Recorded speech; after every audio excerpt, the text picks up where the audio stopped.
listening to the Reformanda Initiative podcast, where we analyze and discuss Roman Catholic theology and practice from an evangelical perspective. My name is Clay Kennard. I'm the Communications Director for the Reformanda Initiative, and I'm joined here by my friends and colleagues, Leonardo De Chirico, who is our Director, and Reed Carr, who is our Associate Director. It's good to have you guys with me this morning for our second episode. So, Reed, will you tell us what we're going to be talking about today? We have a very important topic to talk about. And as we all know, if you try to understand Roman Catholicism and its theology, it's very quickly overwhelming.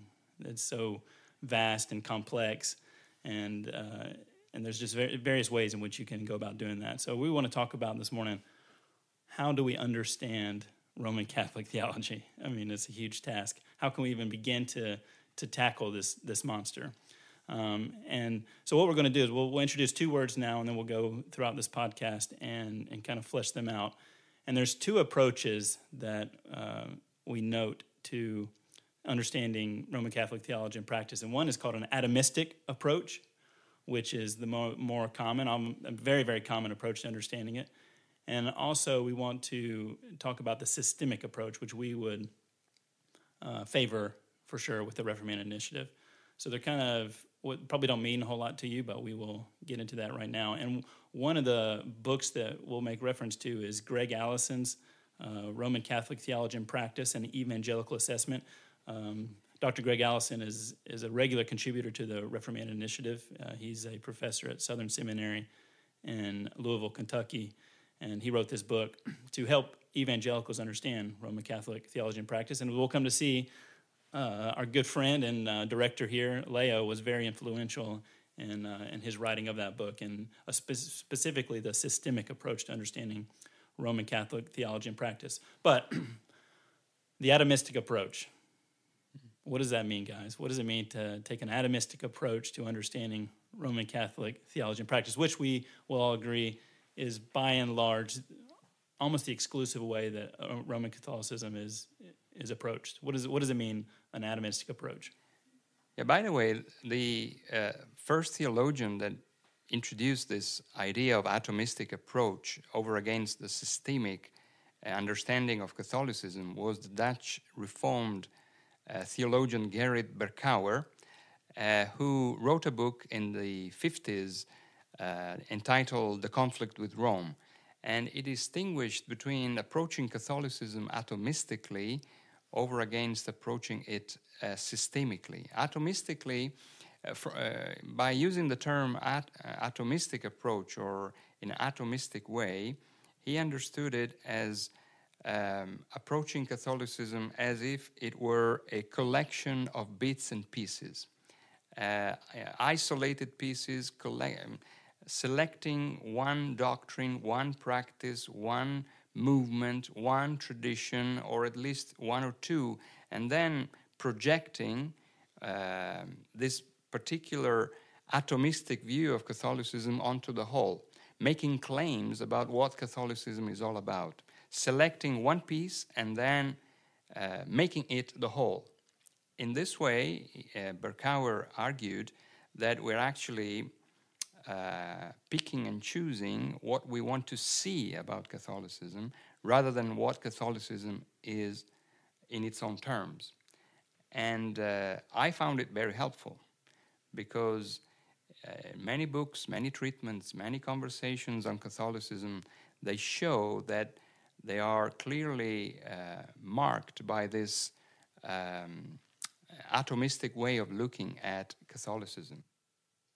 Yeah, well, that was my understanding of Roman Catholicism before coming to Italy. We had prepared ourselves in order to minister in a Roman Catholic context, and the way we did that was by reading literature that had been produced by evangelical scholars, evangelical pastors, missionaries that had served in Roman Catholic contexts, and it was an atomistic approach. And we didn't understand at all that there was another way, a better way in which we needed to approach Roman Catholicism. So we prepared ourselves, like you said, to be able to identify ways we were in agreement with Roman Catholicism as evangelicals and contrast that with, let's say, specific doctrines in which we deviated. Yeah, absolutely. I don't know of many people, and having conversations, especially from the context I come from in the States, in which an atomistic approach is not taken to trying to understand Roman Catholic theology, because it's so vast and complex. It's just how do you do it, and it's easy to isolate doctrines, and if you isolate them, then that means you can just kind of throw them away if you don't like them. And so what happens, and what you hear very often is this idea of, again, going back to this atomistic idea of, okay, so in a conversation between an evangelical and a Catholic, for example, let's talk about what we agreed on, what we disagree on. Even that is that's going to lead to an atomistic conversation. That in the end is almost like a scale or a balance where you add up all the things you agree on, and then you see which one outweighs the other. So and almost always since they use such a common vocabulary, if you don't dig down to the meaning of the vocabulary, I think we spoke about that briefly in the first episode, is that we have the same vocabulary but different meanings, of which most of us are unaware. Then you're going to have a lot that outweighs the other. So let's celebrate that, and then let's just don't worry about the things that we don't agree on, because they're isolated anyway, and we can just kind of chop them off like a arm. And like Mariology would be a good example of that. Most anybody, if you asked your average evangelical, what are the big differences between Roman Catholicism and evangelicalism? They say, well, I know they believe some weird things about Mary that we disagree with, and then it kind of gets a little vaguer, more vague from there, and it's one of my favorite questions to ask people when they come here. Like, what are we church planting here in Rome for? Evangelical churches. If we just have some vague differences, because so an atomistic approach helps us to justify that, well, the blurring of lines, or just getting rid of something as if it was totally isolated and unrelated to the whole. But yeah, that certainly was my understanding before I was exposed to Leo's writings and other people who knew a lot more than I did about it. Yeah, take the example of Mariology you have just referred to. If we think about Mariology, Roman Catholic Mariology, in an atomistic way, we lose sight of the fact that Mariology actually grows out of a understanding of Christ, the work of Christ, the sharing of the ministry of Christ, the sharing of it with Mary. And therefore, and also it leads to a different view of the Spirit, because after Christ's resurrection and ascension, the Spirit was given. But if you have Mary as the main helper for the believer, you're actually also undermining the understanding of the Spirit. Christ's work is blurred, the work of the Spirit is confused, and therefore you have a Trinitarian problem arising out of Mariology. And then you have an ecclesiological problem, because Mary is the mother of the church. And so the whole picture of the church is also marred by Mariology.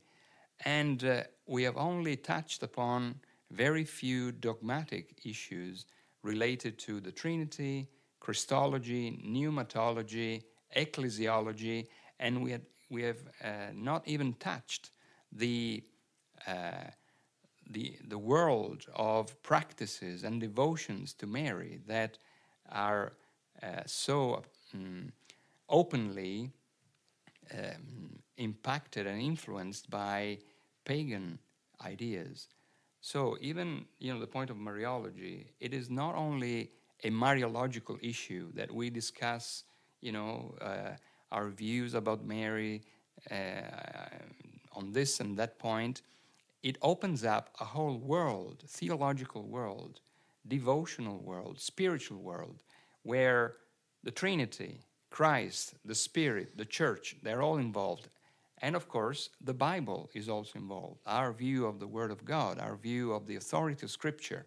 So if we take Mariology in an atomistic way, we just have a reduced and limited view and understanding of what Mariology actually is all about. But if we have a systemic understanding, every doctrine, every practice we discuss, every doctrine we discuss, they're all windows into a whole. And we have to understand Catholicism as an interconnected whole. Yeah, so just to summarize for everyone listening, atomistic way of approaching Roman Catholicism is approaching it in isolated doctrines that don't connect or impact one another necessarily. Systemic, on the other hand, understands Roman Catholic theology to be a coherent, all-encompassing system. So as Leo just explained, everything is interconnected.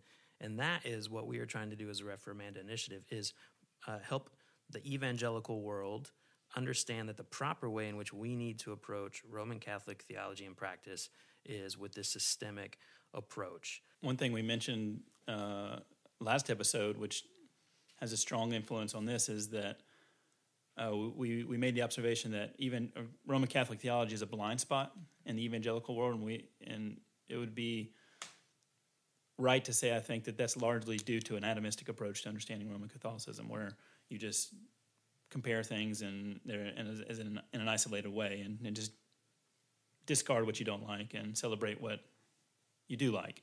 And so going back to this systemic idea, which we're leading into, and Leo, you wrote a dissertation at King's College in London on this very idea, which I had, as I mentioned earlier, was influential in Greg Allison's work. And your dissertation was reduced into a book called Evangelical Theological Perspectives on Post-Vatican II Roman Catholicism. So what brought you to this systemic understanding of approaching Roman Catholic theology?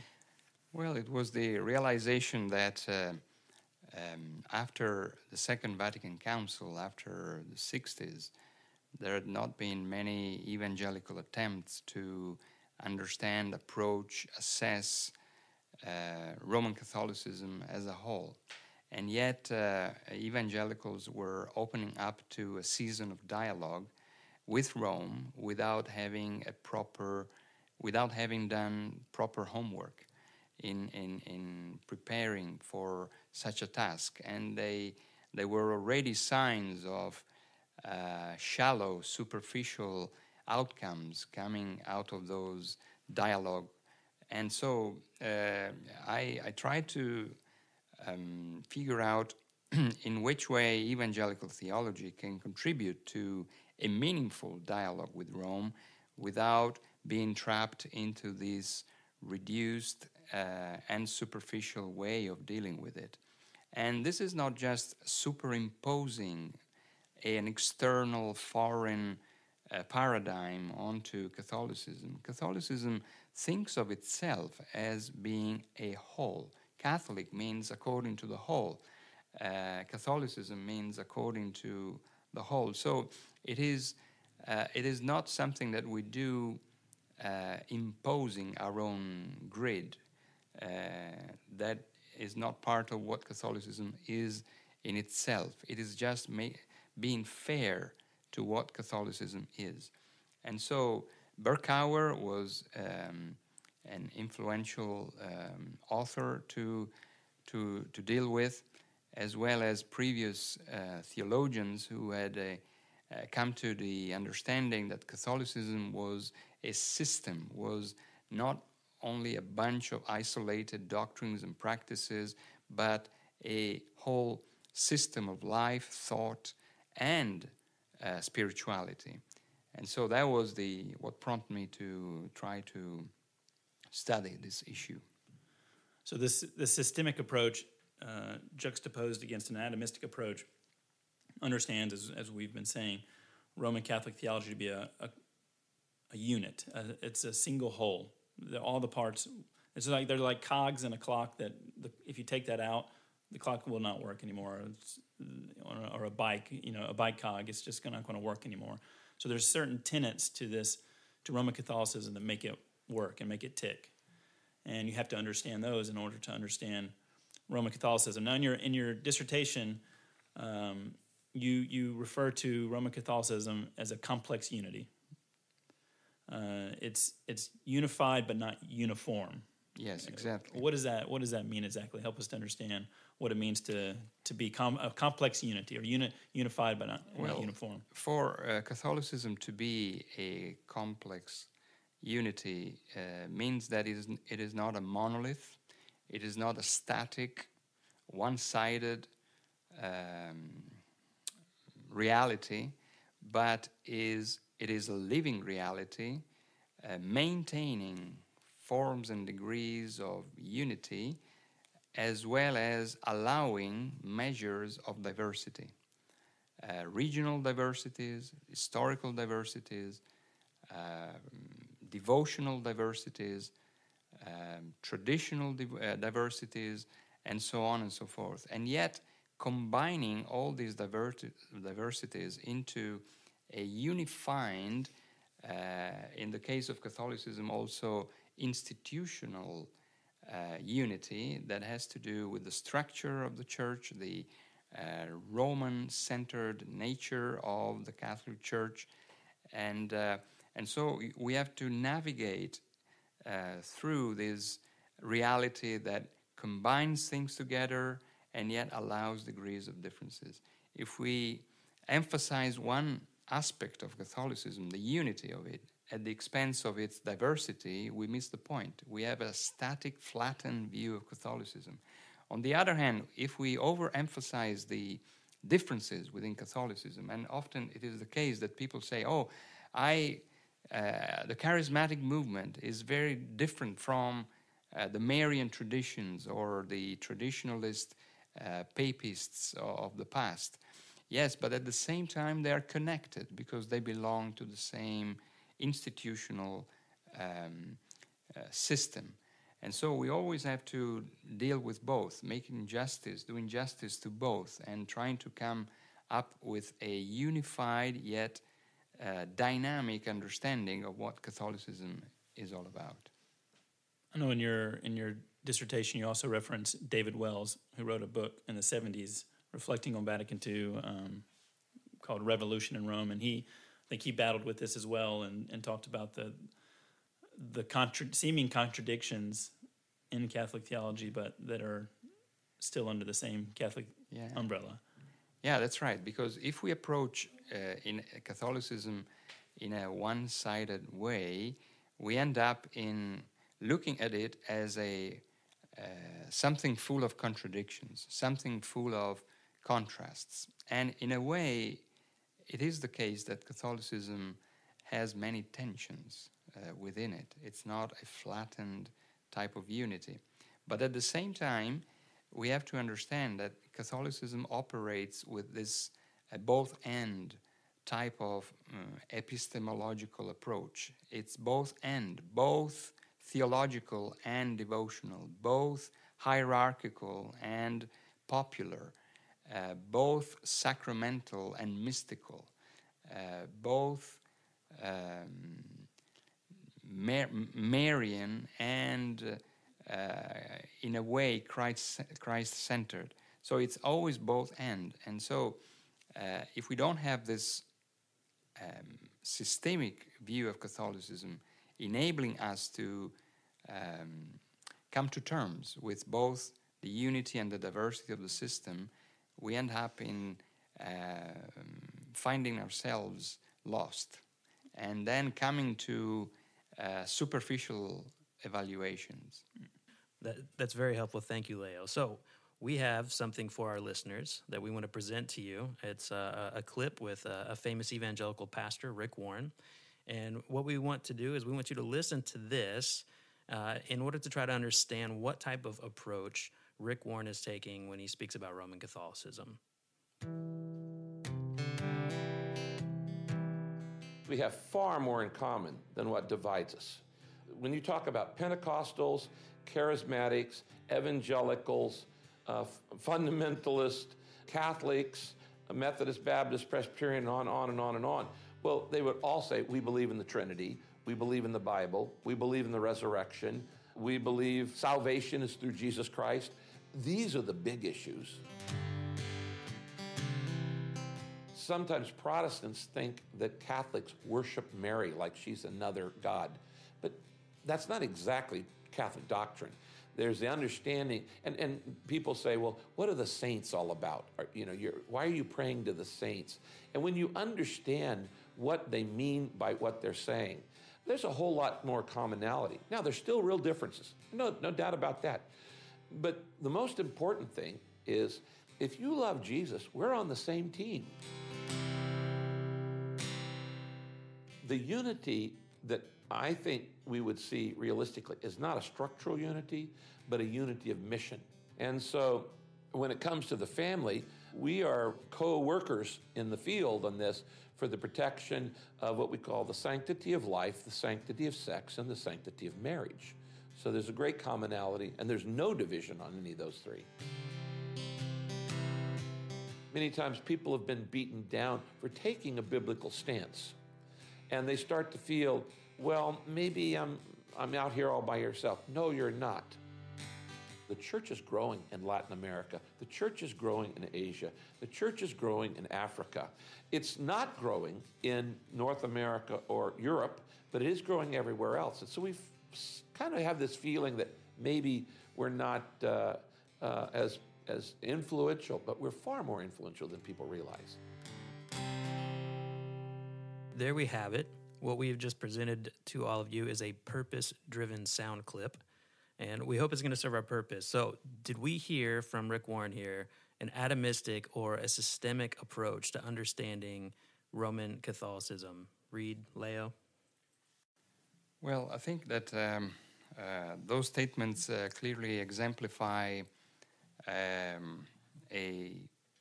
good heart when it comes to the unity of the church, the mission of the church. There is no doubt about that. Evidently, they also reflect an atomistic way of understanding Catholicism. And it comes out, I make 2 points about these statements. First of all, the equation of Roman Catholicism as yet another Christian denomination. There are Pentecostals, there are Methodists, there are fundamentalists, and then there are Roman Catholics. Now that underestimates the claims of the Catholic Church, that is not, doesn't consider itself as one among the many. And so it doesn't really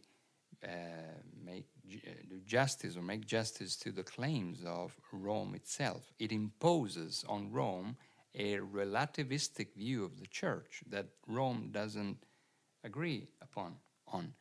And so it is atomistic in the sense that it doesn't reflect what the Church of Rome really thinks about herself. She doesn't participate in the dialogue around the table as one among peer churches on a peer level. It participates as being the church. Secondly, I think there is an atomistic way of approaching Catholicism by talking about mission,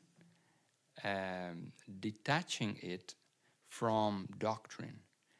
We have a common mission. We have many differences, but we have a common mission. And this is atomistic in the sense that we cannot have the same mission if we don't agree on the same basics of the gospel.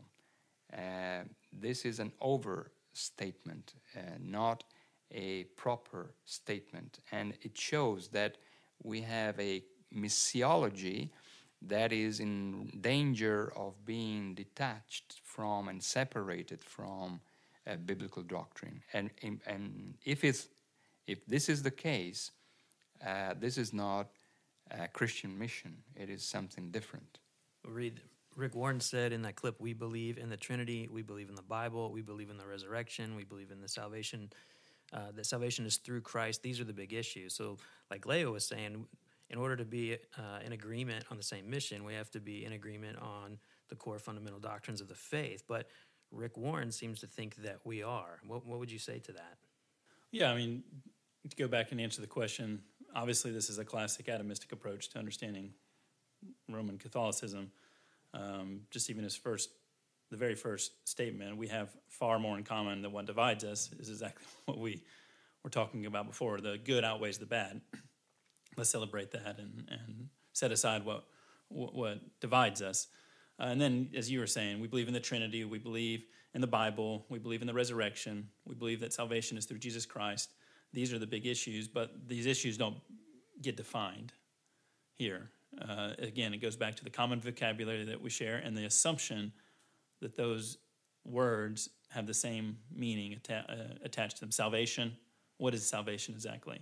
Well, an evangelical on doctrine alone would have a very different response to that question than a Catholic would. Talking about works and then the Trinity, Leo referred earlier to just even how the Mariology in Roman Catholicism blurs and confuses doctrine of the Holy Spirit. And so we have to be very careful just to say, oh yes, we believe in all these things without defining them and really understanding what we're talking about. Otherwise, we risk a mission, as Rick Warren says in this thing. If you listen to what his mission was, it's about family values. That's great. I mean, we can have those important, but that's far from the gospel. If our mission is centered around preaching and teaching Jesus Christ crucified, a salvation through grace alone, through faith alone, then that's a different mission. And our collaboration on family, sexuality is important and it's great, but we have to be clear about a mission. And I think the atomistic approach, one of the risks and dangers of it is a watered-down mission that turns into just family values. Rick Warren also says in this clip that he says this: when you understand what they mean by what they are saying, there's a whole lot more commonality. Now, there are still real differences, no doubt about that, he says, but the most important thing is, if you love Jesus, we're on the same team. Well, we could say that about Mormons. We could say that about Jehovah's Witnesses. So what does it mean in this situation to be on the same team? I think that's the question, the key. If you love Jesus, we're on the same team. And again, of course, highlights another atomistic approach to the commonalities. There's differences for sure, but we have much more in common. And really, if we love Jesus, we're on the same team. But to be on the same team, that's what it's all about. If we love Jesus, what does it mean to love Jesus? What does it mean to be on the same team? What does it mean to be on mission together? And these are the things we have to drill into. We said our convictions as the Reformanda Initiative is that we believe that Roman Catholicism is a severely flawed theological system in need of a radical biblical reformation. And an atomistic approach to Roman Catholicism is not going to get you anywhere in understanding that. So that's why we needed a systemic approach. That's why we have to understand it as an all-encompassing system. And to reemphasize what we've also said in the past, we're not about destroying unity or trying to cause problems where there shouldn't be. That's not it at all. But it is all about the gospel. And we've made that point several times, and it will continue to be all about the gospel. And if the gospel gets watered down, then the church has to stand up and say, hold on, we can't be a part of this. And we want unity, but we want unity to be shaped and defined by the gospel of Jesus Christ, which is defined in Scripture alone. Yeah, we saw in Rick Warren's example that this atomistic approach leads to a false type of unity. Yeah, I also think that the clip shows the lack of historical awareness, as if the Catholic Church was, a newborn ecclesiastical body and not the millennia-long historical, Roman-centered, papal, political institution. And that also shows a superficial understanding of Catholicism. It also shows a pragmatic view of mission, whereby love covers all at the expense of doctrine, a lack of understanding of the Roman Catholic understanding of their own doctrines. They, sincere and conservative Catholics, would not really buy into this shallow, superficial understanding of doctrine. You just love Jesus and we are on the same team. This is also, it looks like very ecumenical, open-minded, but actually it imposes on your Catholic counterpart something that they don't believe. And so I actually find it quite wrong and also disturbing for the fact that we try to make our counterpart someone like us without really hearing what he or they are saying, and without really grasping what Catholic theology is all about. It's about making the world a world of gray, different shades of gray, without appreciating the black, the white, the differences, the colors, and making everything blurred and confused. And we're almost out of time for this episode, but we've made several references here to Vatican II, and we don't want to assume that our listeners know exactly what we're referring to, so that's actually a whole other episode itself. And we've also obviously talked a lot about a systemic approach to understanding Roman Catholicism, but we've talked about kind of the pillars on which Catholicism is built, the cogs on which it turns, the core of its system, but we haven't identified exactly what that core is yet, and that is essential to understand a systemic approach. And that's what we're going to dedicate our next two episodes to. And those two pillars are what Greg Allison in his book refers to as the nature-grace interdependence. And I know this won't mean hardly anything at this point, but that's what we're going to dive into in the next episodes. And the second one is the Christ-Church interconnection. And if you remove one of these pillars, everything, that system collapses. And all of Catholic doctrine can point back to one of these pillars. Mary makes sense when you read it, when you read Marian doctrine through one of these pillars. And again, it collapses without them. And so this conversation here is foundational to the whole entire podcast and to the Reformanda Initiative and how we understand Roman Catholicism. But without a doubt, the nature-grace interdependence discussion, as well as the Christ-Church interconnection, which again are fancy terms, but the concepts that they represent are quite easy to understand, and that's what we're going to flesh out in the next couple episodes. But listen to those because they're foundational to understanding the rest of all the podcasts. And Clay, remind us how people and our listeners can follow the Reformanda Initiative, how they can contact us if they have questions. And well, you can find us online at www.reformandainitiative.org. If you're on social media, you can find us on Facebook at Reformanda Initiative and also on Twitter at Reformanda Rome. On our website, we have a form, so if you have any questions, please feel free to contact us. And also subscribe to the podcast. If you have any questions, we're here to listen, and we'd be happy to help out. So yeah, please follow us. All right, thanks guys, and thank you to our listeners, and check in next time for episode 3.